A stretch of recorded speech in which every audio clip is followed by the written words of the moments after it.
Hello, my Psychians. Yes, I am finally back in the classroom. Hopefully some of you will be able to see what it looks like pretty soon. So this is going to be our Unit 8 Part 2 video lecture series, and it's split into two sections. We're going to talk about the therapy side of treatment for mental health, and then we are going to talk about the biomedical side, which is where we include medication help as well. So again, Unit 8, Part 2, Modules 70 to 73, and let's get going. So before we really dive into it, we want to know the background of how people used to be treated, right? And we talked about this in our last Unit 8, Part 1, but in the early history of, treatment of mental health disorders, it was marked by people believing that, in superstition, people were considered that they were doing brutal acts. Often people with, severe mental disorders were not treated in the most humane way, right? So early methods of treatment include, fanciful contraptions like the picture right behind this slide where, they believed that we had to separate the mind from the body. And they actually did that, right? And it really started to change when advocates such as Dorothy Dix, which is a really important name to know, along with Philippe Finel, and they started they started the reform for people who were mentally ill and saying that this is not okay. The way that we're treating these people who need help is not okay, right? So again, very cuckoo's nest like people were not being treated like human beings, right? And again, but we have to remember some of our mental health disorders really do need medication to help, live their daily lives.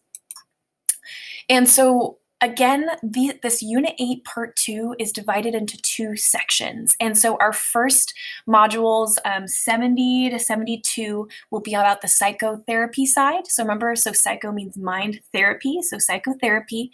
And so this is when psychotherapy is the treatment of emotional, behavioral, and interpersonal problems through the use of psychological techniques. So we're going to talk about cognitive therapy, behavioral therapy, psychodynamic therapy, where we're understanding the problems and we're trying to modify troubling feelings, illogical thought processes, behaviors, and relationships. So it's where we focus on the mind and there is no medication. So psychotherapy, it's just the therapy aspect, no medication is taken. And when we talk about our biomedical side, right? And I will get rid of my camera real quick so you can see. I think, oh, that's how I do it. Okay, hold on. Okay, sorry, Screencastify has some new updates. So the use of biomedical therapies is when we use medication or other medical treatments to relieve the symptoms associated with psychological disorders. So again, there's two sides, the therapy side, and then also the therapy that also includes the biomedical side. And for our first two video lectures today, we're focusing on the psychotherapy, and then our last video lecture will be the biomedical side.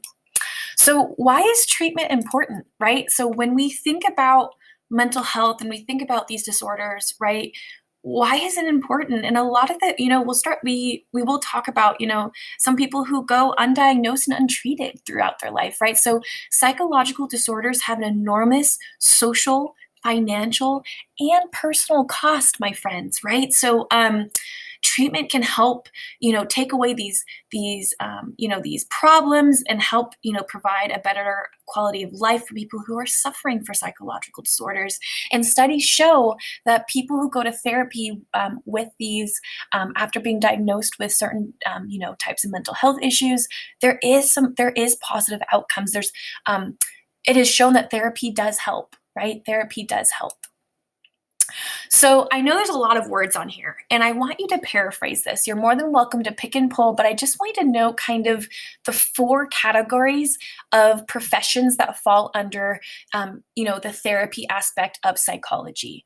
And this is the more higher paying jobs in psychology, my friends. Not a psych teacher per se. I'm on the lower part of the totem pole, but let's look at these four types. So first, we have psychologists. And for people who are thinking about becoming a psychologist, these psychologists psychologist, in order to be one, a clinical or counseling. Sonoma State has a counseling program, but people hold a PhD in psychology, and so that's what you maybe want to write, right? And they are trained in testing, evaluation, diagnosis, psychotherapy, research, and prevention of mental disorders. Psychologists usually cannot prescribe medication, but in some states, they are allowed. So that's kind of like a gray area. So when we look at these top two, they are the ones that prescribe, they are able to prescribe medication. Psychologists in some states can't, but the one that can, that is universal, is psychiatrists. So psychiatrists go to medical school because they need to know how to prescribe medication and all the chemical imbalances, chemistry, you guys know the gist, right?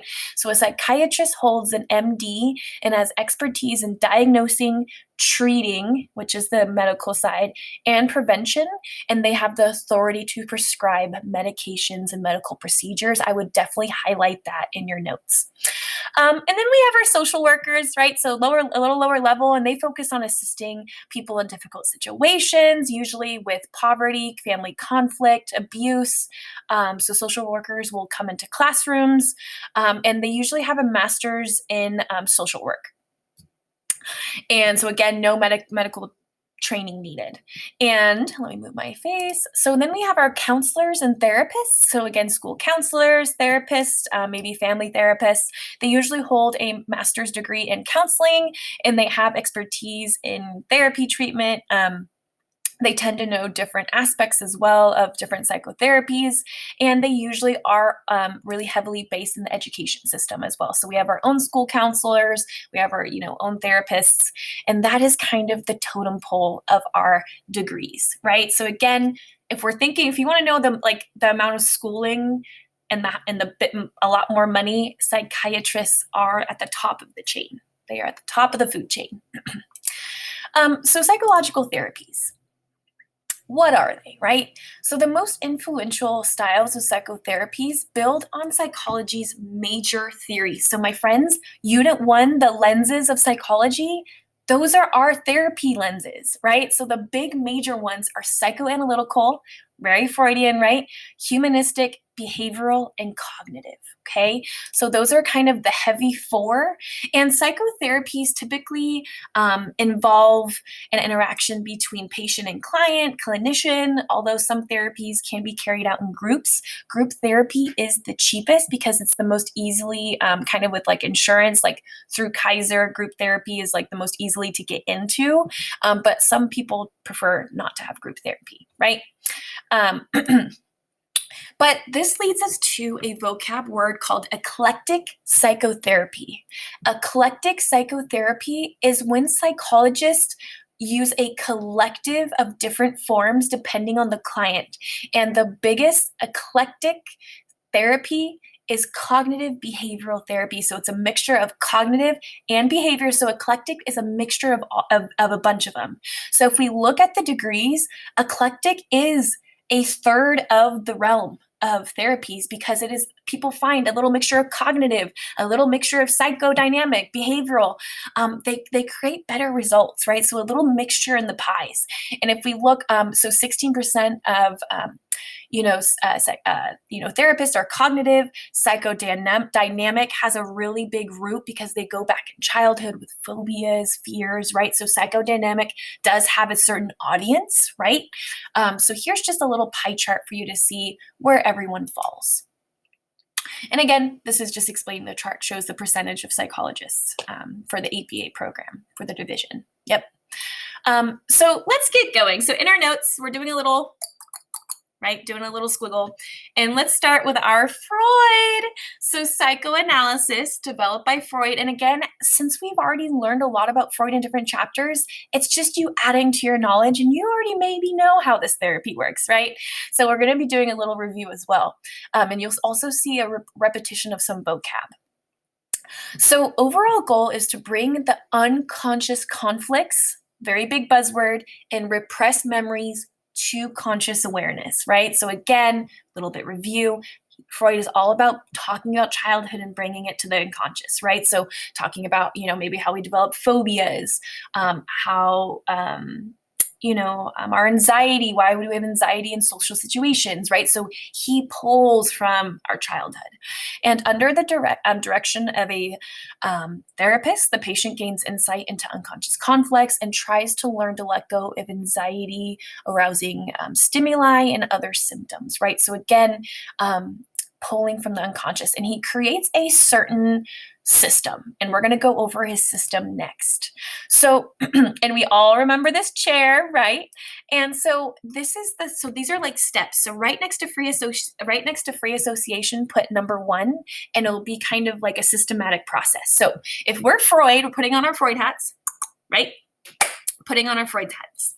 And we are now going to talk about how he starts talking to his client. So free association is step number 1, including discussion of dreams. Step 2 is when the resistance happens. So with a client, they start chatting, right? Talking free association about anything. During free association, the client may start to censor certain topics and thoughts, which is another reason that Freud sits behind, right? And this is where Freud will see transference, where reacting to the therapist in a way that brings out unresolved feelings about another person. So maybe if someone starts to talk about their mother and the psychologist starts to really prod at it, they might start to get really upset at you, right? So it's the transference of emotions onto the therapist. So again, this is Freud's way. This is the system Freud believed in, of how to get to the unconscious thoughts and feelings. And then we have interpretation, which is the therapist suggests meaning related to the dreams they talk about, the resistance, like talking about, why are you resisting this? I noticed that you're transferring your emotions onto something else or onto me, and it helps the client bring conflict out into the open and to work through them. So essentially, this was the 4 steps within the psychoanalytical method for pulling from our unconscious, right? Pulling from our unconscious. So the new contemporary psychodynamic and psychoanalytical therapies, and when I say contemporary, I mean new. So the neo-Freudians, the way that psychotherapy has changed is just a few little things. So it still includes the interpretation of hidden feelings and memories, but it's more of a collaborative process. And if you look at this picture, there's something that's drastically different than Freud's last one. They're facing each other. While Freud wanted to be in the background, the new type of psychodynamic is more face-to-face. So with less free association.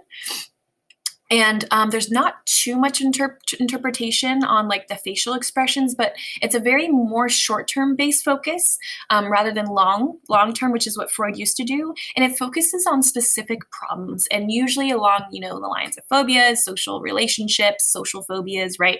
So again, just some new nuances to the new neo-Freudians psychodynamic theories, right?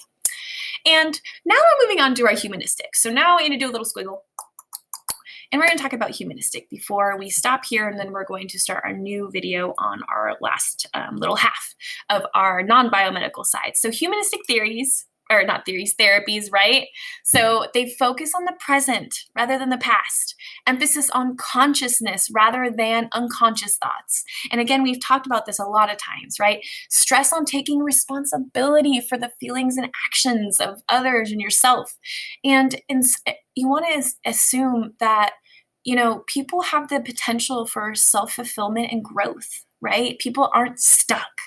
And so again, we're going to look at Carl Rogers' client-centered therapy. This is a little review, so feel free to kind of pick and pull if you already have them in your notes. But again, Rogers created this kind of client-centered therapy where therapists are expected to show our 3 traits of genuineness, acceptance, and empathy, which is what Rogers called our unconditional positive regard, right?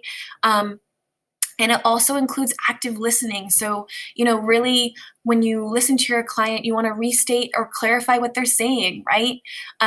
We demonstrate empathy, and it helps build clients' awareness of acceptance of their own strengths and feelings.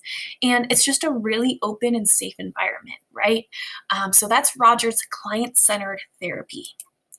And that is where we're going to end for now. This will be the next slide for our next video.